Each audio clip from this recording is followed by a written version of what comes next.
October 26, 1942, 160 miles northeast of Guadalcanal. The Pacific sky is the color of molten copper as the sun melts into the horizon, and the USS Enterprise, scarred, smoking, but still moving, turns into the wind to recover her last returning aircraft. The deck is trembling, not from the planes, but from something deeper, something metallic groaning far below the waterline. Inside the ship, the air is thick with burnt wiring, hot steel, and the unmistakable tang of seawater forcing its way through cracks in the hull. This is the aftermath of the Battle of the Santa Cruz Islands. The Japanese had thrown everything at the Americans: dive bombers, torpedo planes, fighters, and the Enterprise had taken hit after hit, each one slamming the carrier like a giant's hammer. In the hangar deck, lights flicker. Steam hisses from ruptured pipes. Crewmen stumble through pools of hydraulic fluid as they carry the wounded past twisted bulkheads. And in the middle of it all, kneeling next to a shattered ventilation trunk, welding torch hissing, stands Chief Petty Officer Donald McPherson. His face is streaked with soot. His eyes are red from smoke and lack of sleep. He hasn't rested in 19 hours. "Chief, we can't patch all of this," a young machinist shouts over the alarms. McPherson doesn't even look up. "We don't patch everything," he says calmly. "We patch what keeps her alive." Another shudder runs through the ship as a damaged engine coughed itself awake. You can almost feel the vibration in your chest, the Enterprise refusing to die. Hours earlier, Japanese pilots had reported the carrier sinking beneath sheets of flame. Radio intercepts overheard one admiral congratulating his men for sending the last American flat top in the area to the bottom. But the pilots never saw what happened next. They never saw McPherson. He moves like a man who knows every bolt, every joint, every hidden artery of the ship. He's been on the Enterprise since before Pearl Harbor, through the Marshalls, the Gilberts, the early desperate months when the Pacific belonged to Japan. He knows what the official repair manuals say. He also knows they're useless right now. You can hear the urgency in his voice as he orders sailors to bring him whatever they can find: scrap plating, fuel hoses, leftover sections of flight deck girder, even pieces of wrecked aircraft. "Metal is metal," he growls. "If it holds under heat, we can use it." Sailors glance at him, uncertain. What he's proposing isn't regulation. It isn't even safe. It's impossible, at least according to the Naval Bureau of Ships. But down here, deep inside the wounded heart of the ship, paperwork doesn't matter. Survival does. A damage control officer rushes in, shouting, "Chief, we've got flooding in frame 61. Bulkhead is buckling." McPherson doesn't hesitate. He tosses aside a glowing hot patch plate and grabs a length of aircraft wing spar, still smelling of scorched paint. "Bring me 3 men and a hammer. We're making a new brace." "A brace out of that?"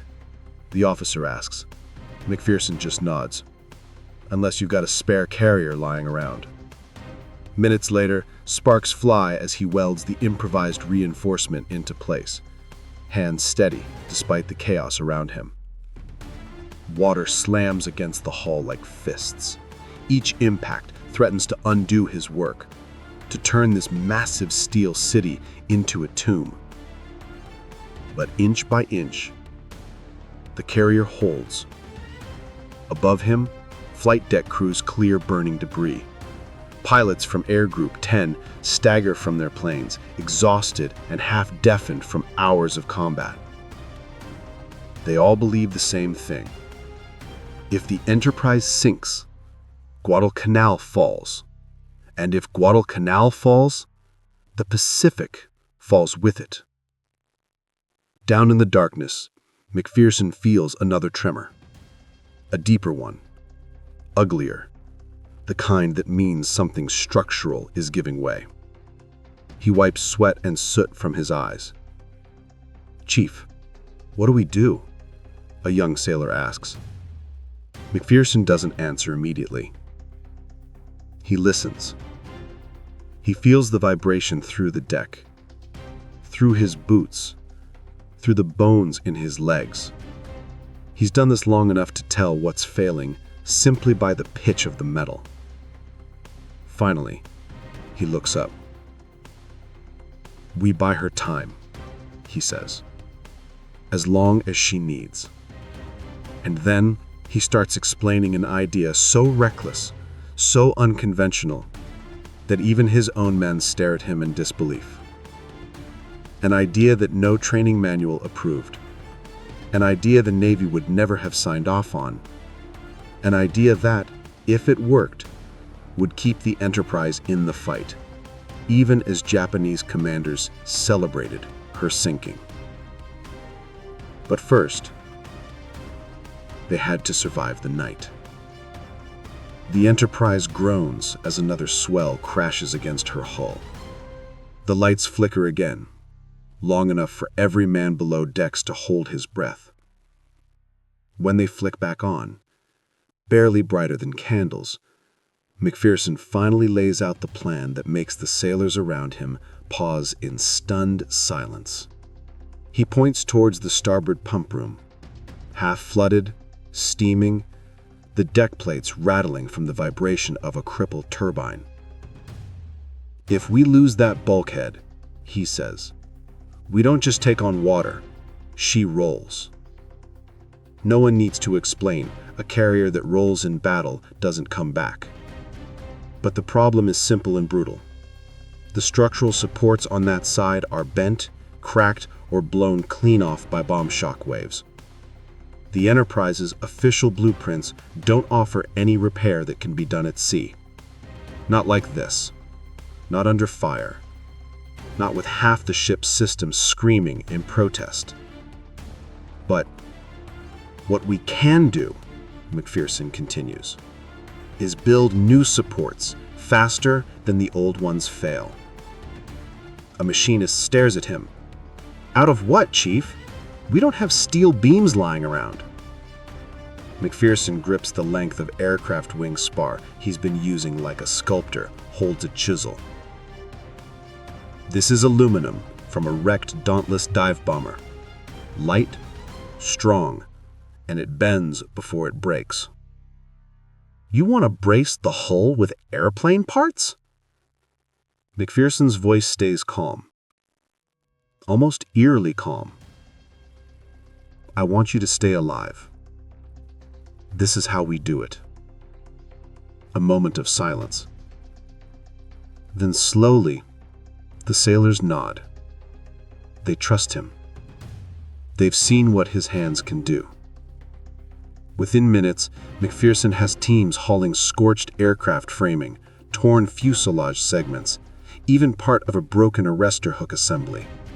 The hangar becomes a scrapyard laboratory, men cutting, bending, and shaping metal that never meant to touch the ocean. And all the while, the ship continues to shudder. Every vibration is a reminder. She's dying. Every minute counts. You can almost hear the pounding of boots, the clang of improvised rivet guns, the chaotic symphony of a ship saving itself by force of will alone. Up above, the smell of burning fuel mixes with the salty wind. Topside officers radio to the engine room.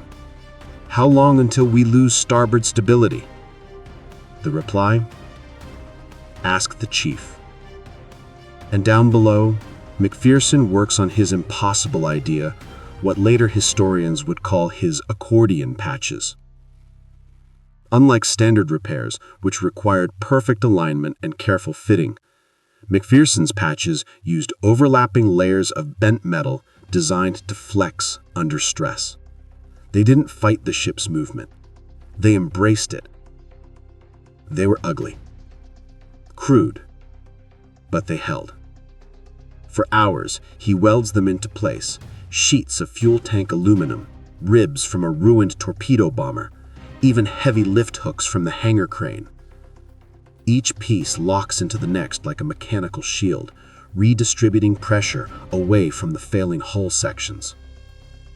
By 2 a.m., the flooding slows. By 3 a.m., pumps begin to gain the upper hand.